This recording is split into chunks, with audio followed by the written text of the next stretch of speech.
Welcome back, YouTubers. This is Congrexes Prime coming at you with another State of Decay 2 best build to survive Nightmare Zone and above difficulty. This will be a build guide basically, and we're going to be talking about a build that I like to call Cloak and Dagger.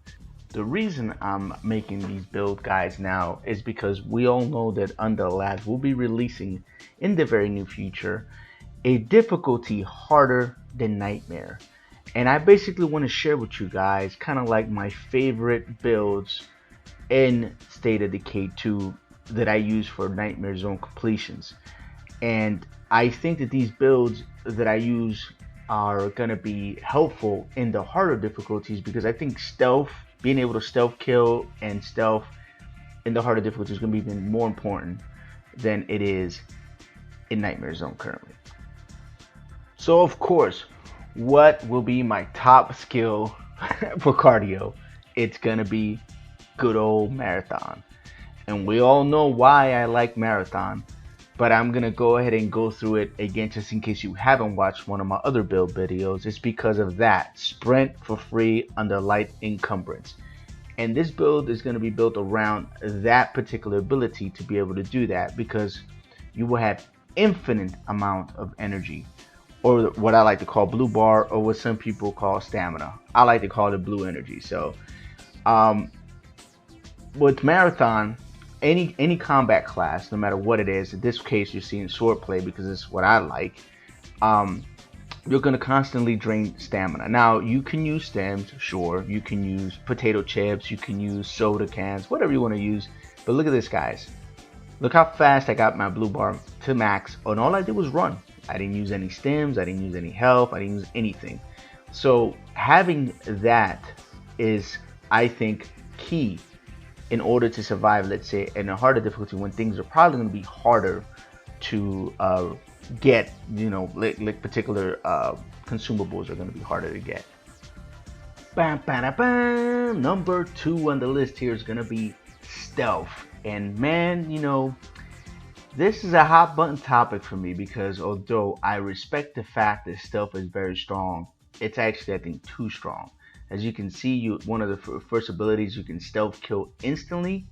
Then you can also sprint while crouched, and you can also open doors under the crouch position. And another thing that doesn't tell you is that you can actually quick loot without any consequences. You can see here, there's a bunch of zombies. They're kind of scattered here. But look what's going on here, guys. I'm killing zombies in Nightmare Zone. This is Nightmare Zone difficulty. And I'm just hacking away at them. Look at that. Absolutely no durability loss because I used a combat knife. And that's the thing about stealth, man. You can do these things. There's 2 herds. Not a problem, my dudes. Watch this. Just go around the backside, make sure that none of them detect me. Get behind them, and you can maul down herds of zombies in Nightmare Zone with absolutely no consequence whatsoever.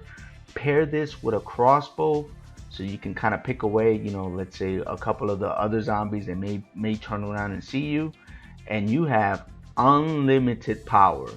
As my boy Palpatine would say in Star Wars, unlimited power. You just continuously just slay zombies, and there's absolutely no consequence whatsoever. So this is very powerful because when, let's say, you're in that stealth ability, like right now I'm not in stealth, I did this on purpose. I noticed 2 zombies turned around from me. You saw that. They turned around, but when they turned, I went to stealth mode. And you see what happened here? They went to the last position where I was at, and since I'm stealth, they reset. They rubber band back to the patrol, and now I just go back to, killing them again. This is the power of stealth, guys. This is how you can easily navigate Nightmare Zone if you don't, or you're not comfortable with combat or shooting in the game.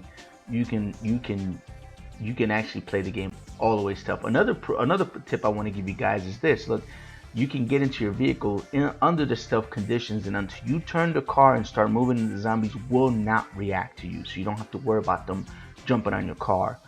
Another thing you can do, like I mentioned in the beginning of this skill, is that you can fast loot everything. Once you get your seven stars in stealth, there's absolutely no danger in you fast looting anything whatsoever. So not only can you not be detected, not only can you stealth instant kill, but you can also loot containers very fast, which lets you not waste as much time.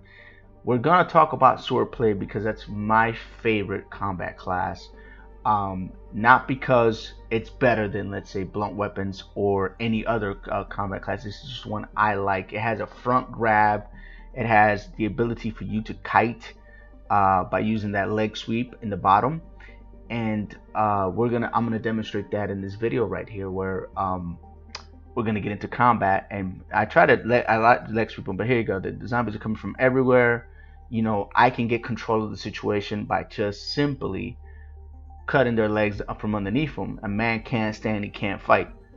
And there you have it. You know, at this point, two more zombies come, I'll cut them down, and now you have an option here. You can A, kill them, or leave them there, or move on to do whatever it is you want to do.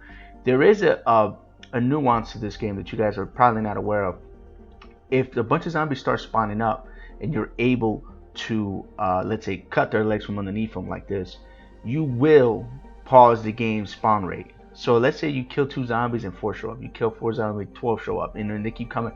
If you cut them down, eventually the music stops, and then you will not be in any danger because all the zombies are just like that crawling on the ground. So, you know, and then the front grab that I just demonstrated right there, and I also demonstrated earlier in the video. Gunslinging, I'm going to talk about briefly. The main reason I like gunslinging is for reload speed. It's unbeatable, especially when you have a big mag, like 50 round clip on a Vector or anything that has 50 rounds and above. You can reload 200% faster. And you know, the other stats are fine. The snap aim can come very handy, especially if you're not that good at aiming and you're aiming with a controller. You can use that ability to, you know, headshot a Pharaoh and you can get out of a bad situation. I want to give you also, guys, a quick look at my second build video I made. This is a Winter Soldier build. The link to this video will be at the very top right hand corner, and also at the end of this video you guys can be able to go check this video out. I highly recommend you do, being that the next difficulty level is probably going to have increase in both plague, you know, durability, and all these other different things are going to happen to you. I think this build is very resilient, and I've tried it and tested, so highly recommend you check that video out when you guys get the opportunity. I want to thank you guys so much for watching. Hopefully you guys like this content. If you did, don't forget to smash that like button. If you want to stay current with my upcoming uploads of State of Decay 2 builds and other guides that I'm going to be throwing out in the very foreseeable future, hit that subscribe button, turn that notification on, and hook your boy Prime up with a sub. You guys have a great day or night. Peace. Congrexes. Checking out.